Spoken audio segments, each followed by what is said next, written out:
Two powerful earthquakes rock Southern California, and the prospect of more shocks to come puts two counties on a state of alert. This is the CBS Evening News.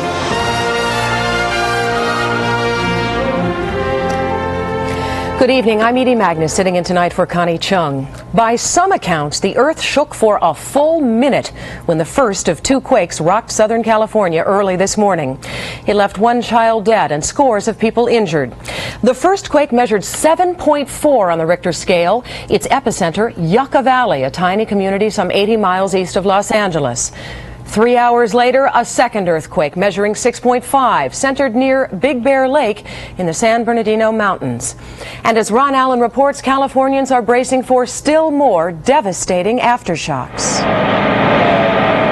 Power surges signaled the pre-dawn disaster as the strongest quake here in 40 years tore apart the earth and jolted Southern Californians out of bed and onto the floor. And we were just about, 10 feet from our sliding door where we could go out, but we couldn't get up. It's the worst one we've had that I can remember, and I've been in California now for about 50 years.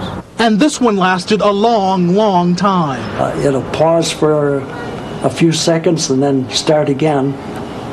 And there's a lot of noise with it, the glass is breaking. And for a terrifying minute, everyone wondered if this was the big one. The whole house was shaking, kids and all, and it was a pretty frightening experience. It rocked and swayed through remote desert towns about 100 miles east of Los Angeles. The roof of a Kmart fell in. The front wall of a bowling alley collapsed. This Circle K store and its owners knocked for a loop. Really scary when you got car payments and house payments and everything else. You know, this kind of disaster bothers you. Dozens of injured people arrived at area hospitals, most with minor cuts and bruises from fallen debris. And so far, one death, a 3.5-year-old boy crushed by a falling chimney. And then, the earth moved again. Everyone expects aftershocks, but nothing with the wallop of the 6.5 magnitude quake that buckled this mobile home park. I've got a cat in there, a 17-year-old cat I'm trying to get. She's over in a corner. I don't know if I can get her out. The epicenter of the second quake is some 40 miles from the first one, in the mountain town Big Bear. So far, damage appears heavy. Try and keep it, just all the provisions that you would need to survive for 72 hours. A lot of Californians may need their earthquake survival kits. Seismologists now say there's a 50% chance of more damaging aftershocks. I felt real scared for our lives, really, because I didn't know if it was going to keep going, and I didn't know if we were going to make it. This is Disneyland compared to my office. But today, even Disneyland wasn't the happiest place on earth. 1,000 tourists evacuated the hotel when cracks broke through a wall. Shoot, man, shoot! And today's double thriller is forcing a lot of people who live in the California desert to wonder, is it really worth it? I've never seen anything or felt anything like the shaking that I felt. It was absolutely terrible. I'm still real scared. And right now, all I want to do is get the hell out of Joshua Tree and go somewhere else where there isn't any earthquakes like this. An emergency alert is in effect for San Bernardino and Riverside counties, some 80 to 100 miles east of Los Angeles. Residents are warned to stay home and avoid driving on the freeways. President Bush has contacted California Governor Pete Wilson to say the federal government will do whatever it can to help. Seismologists are not certain what having two major earthquakes back-to-back means. There's also concern that one quake hit near the San Andreas Fault, which many fear will someday produce the real big one. But make no mistake about it, what happened here today was in fact rather frightening, and it would have been even worse had it happened near a major urban area. Edie? Ron Allen, thanks very much. Correspondent John Blackstone traveled to Yucca Valley today, and he joins us now. John? Edie, it's the people and the buildings out here in the desert that took most of the shock of today's quake, and for the rest of California that was lucky, because had two quakes of this magnitude hit where the population is more dense, where there are more buildings, and certainly the damage and injuries would have been more extensive. The epicenter of the first quake this morning hit in the isolated mountain town, the isolated desert town of Landers. Just getting to Landers was a struggle today. The roads across the desert showed how much the earth had moved, breaking and buckling the pavement. In the town itself, simple mobile homes were bounced off their foundations. We got this crack going all the way down here. You can see how the trailer, this is where it originally sat, where the fence line is. It went 3 feet north and a foot east. After about the third shake, we felt it, and then it rocked, and then when it hit hard, about the second jolt, it just went. For Brian Twait and his family, it was the ride of a lifetime, but nobody was hurt. We found one of the kids under the dresser drawers, but she was all right. She was a little scared. Just next door, the quake was more damaging. The first jolt this morning set Robert Elkin's house on fire. Saw the fire coming out of the water heater door. I'm underneath the water heater door. So I tried to get the hose, and there was no water. The water was gone. So by the time the fire department got here, they started on it, and then they finally quit because they said it was too engulfed.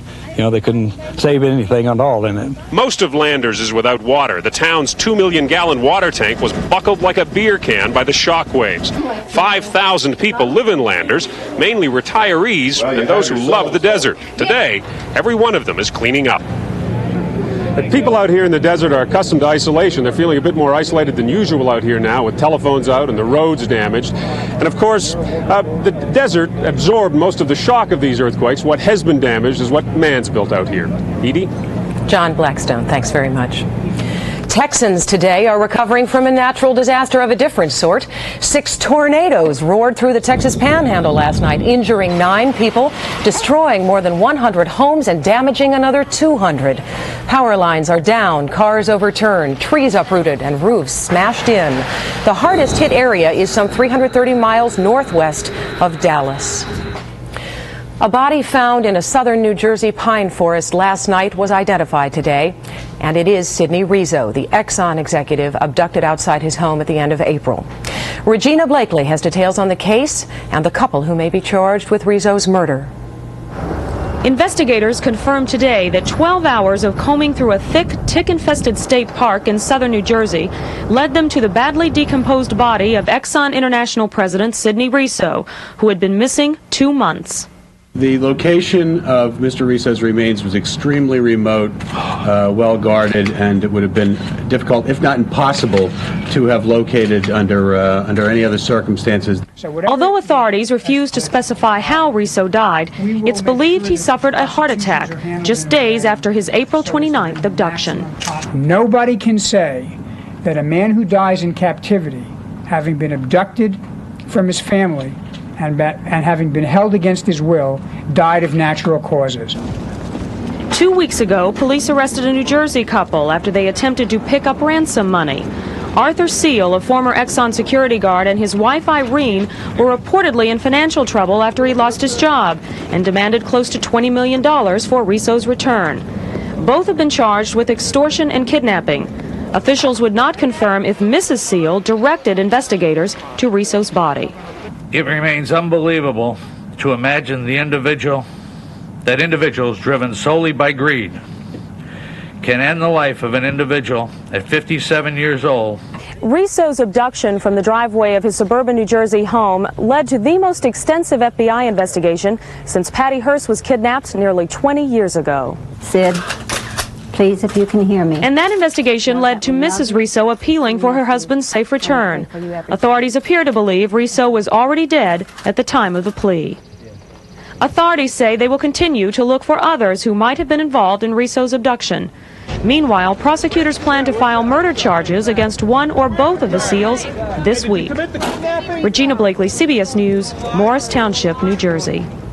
Still ahead on tonight's CBS Evening News, French President Mitterrand winds up his daring mission to Sarajevo. And Bill Geist on America's dream Olympic basketball team.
A potential major development tonight in breakaway Bosnia in what used to be Yugoslavia.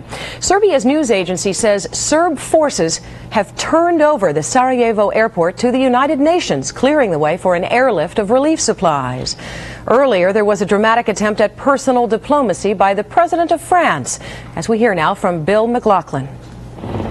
Francois Mitterrand's unannounced, unexpected visit to the besieged Bosnian capital astonished Europeans who greeted it as either folly or bravery. Well, it's a brave act by an elderly president to underline the dramatic nature of people suffering. I think I take my hat off to him. The airport's been closed for almost 2 months, and there was fighting on the fringes as a heavily armed UN convoy greeted the 75-year-old French president. Instead of the usual limousine, Mitterrand was packed into an armored personnel carrier with a hair-raising trip to downtown Sarajevo. There, people came out of their cellars and shelters to welcome a man they greeted as a savior. And touring a hospital desperately short of medicine and supplies, the president said French military relief flights were en route. Mitterrand's visit was designed to embarrass the Belgrade regime. Today, it had more than enough problems at home. The largest peace demonstration to date. At least 100,000 marchers swarmed through Belgrade's streets, demanding an immediate end to the bloodshed. At its head, leaders of the Orthodox Church, the democratic opposition, and a potent symbol for many, the heir to the Yugoslav throne. And even after a war, one has to come around the conference table. So let's cut out the war, get the conference table going. President Bush applauded the Mitterrand mission. Well, we ought to get together and do whatever is necessary to get humanitarian relief in there. The United States will do its part. We always have. But as Mitterrand discovered as he prepared to fly out, the airport's still not a very safe place. And it's not yet clear if his dramatic trip was a hollow PR exercise or the beginning of the end to Sarajevo's suffering. Bill McLaughlin, CBS News, London. Residents of a black township in South Africa are making final preparations for a day of mourning tomorrow when victims of the June 17th massacre will be buried. Martha Teichner reports. Any other time, today's funeral for 4 African National Congress marshals supposedly shot by police would have classified as a major event. But in this season of political killing, after the Boipatong massacre, this was only business as usual. Boipatong has overshadowed everything else. Today, families of its victims gently, sadly claim they're dead. More than 40 people were killed. In the back rooms of funeral parlors, mothers and aunts and sisters fussed with coffin frills so fatal wounds wouldn't show. And then the bodies were taken home for the traditional vigils that would last the night in Boipatong. Philip Flyweight Mtsibi lost his wife, his sister, and 2 children. With so many dead, his torment echoed throughout the township. You've done nobody any harm. But here it is. I've lost a family. 36 freshly dug graves. The final act of Boipatong's terrible family tragedies will end here tomorrow morning with a mass funeral, a haunting monument to the specter of political violence in what's supposed to be the new South Africa. Martha Teichner, CBS News, Sharpeville.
The U.S. Supreme Court's long-awaited decision on abortion is expected tomorrow.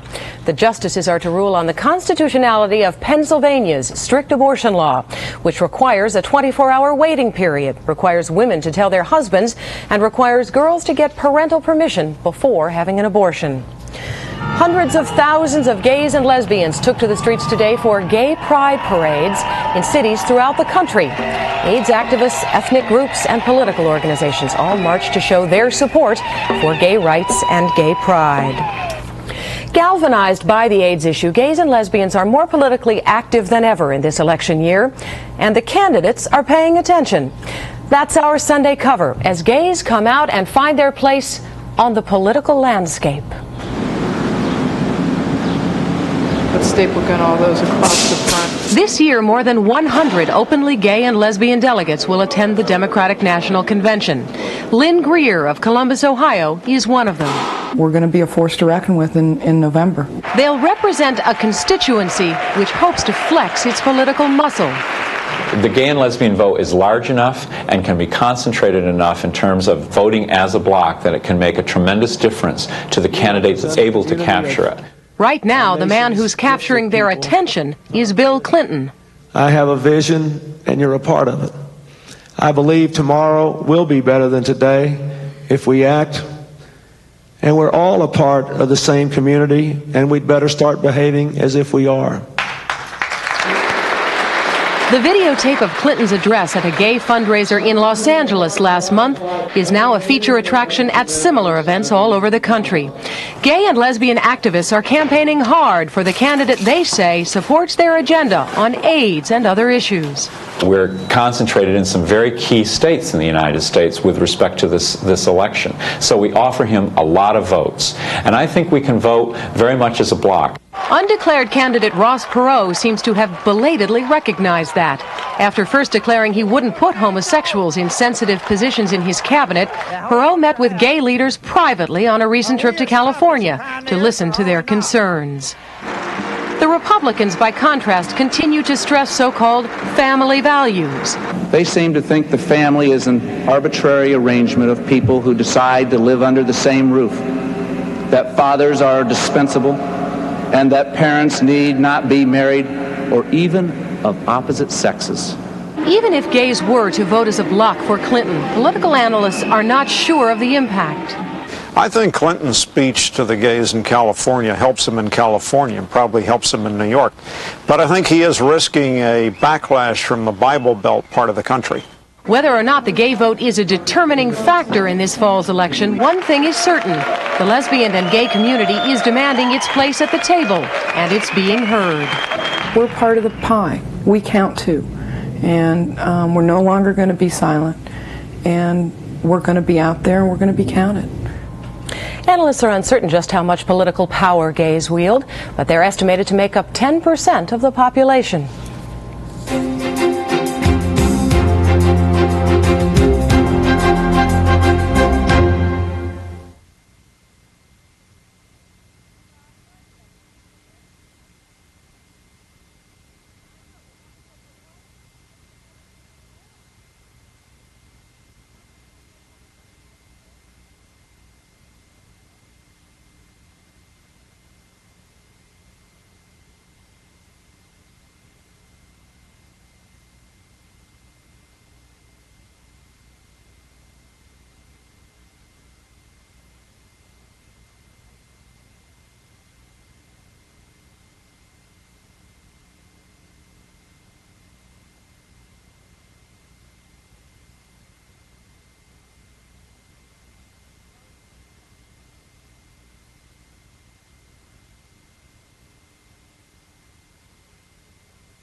Following up on its upset election victory last week, leaders of Israel's Labor Party said today they expect to form a coalition government within less than 3 weeks. Bob Simon has more. The Israeli election was a mandate for change, and the changing of the guard began today. Leaders of the defeated Likud party, which has ruled Israel for 15 years, held one of their last cabinet meetings. Israel's president summoned leaders of the victorious Labor Party to begin consultations on forming a new government. The man of the hour, future Prime Minister Yitzhak Rabin, said his first priority is peace. The first priority is the negotiations with the delegation of the Palestinians from the territories. Rabin promised to freeze Israeli settlements in most parts of the occupied territories immediately and to implement an autonomy plan for Palestinians within 9 months. Moderate Palestinians liked what they heard. That's what we wanted to hear for a long time, and that's what we were hoping for, that there will be a government that acts what it says and says what it acts. But there were quick signs of how hard it would be. In the 5 days since the elections, 3 Israelis and 3 Palestinians have been killed. In Gaza, radical Islamic graffiti writers called the murder of 2 Israeli civilians a gift to Rabin. Israeli extremists, West Bank settlers, were just as troubled about the future. As a feeble gesture of defiance, a group of settlers plonked down some houses on an arid hilltop. But they had lost the day, and they knew it. It's a national tragedy for the people of Israel and for the land of Israel. But other Israelis were riding on a wave of hope. In Tel Aviv, the people of the book went to a book fair tonight. They were strolling and browsing and dreaming. Dreams which seemed barely imaginable until last week. It's a chance for peace. I think it's very, very good for Israel. By luck and design, the Bush administration got the Israeli government it wanted. It can now be expected to work closely and publicly with Israel's new leaders to help the peace process, to help its own prospects for winning over some Jewish votes in November. Bob Simon, CBS News, Tel Aviv.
Recapping our top story, 2 powerful earthquakes, one of them the strongest in 40 years, rocked the Southern California desert east of Los Angeles today.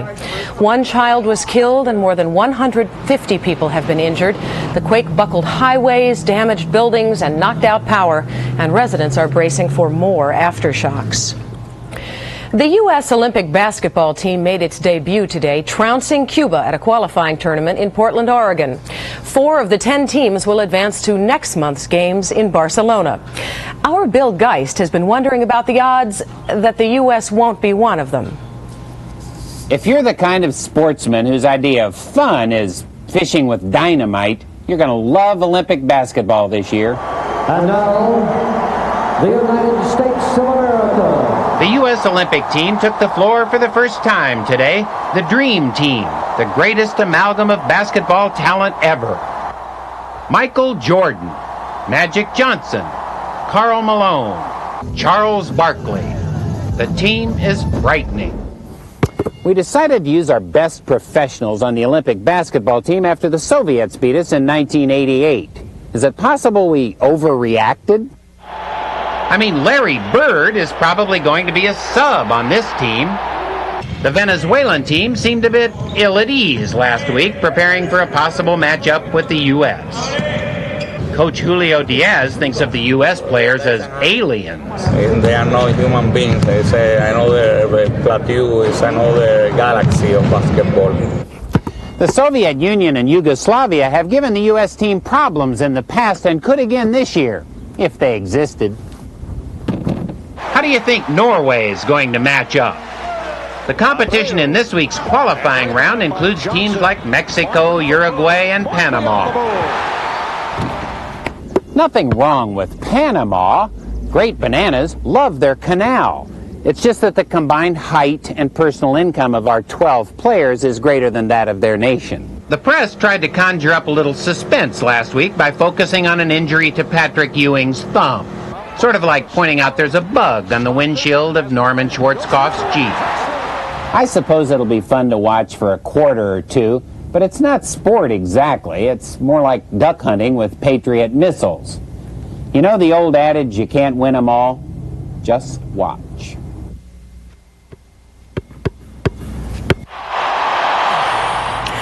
The final score, by the way, was the United States 136, Cuba 57.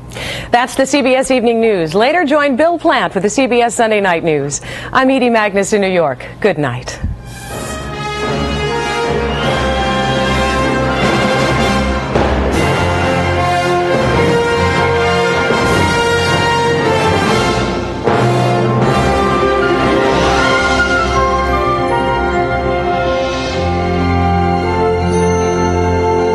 Eye on America. Sure, she's a grandmother, but she's also a thief.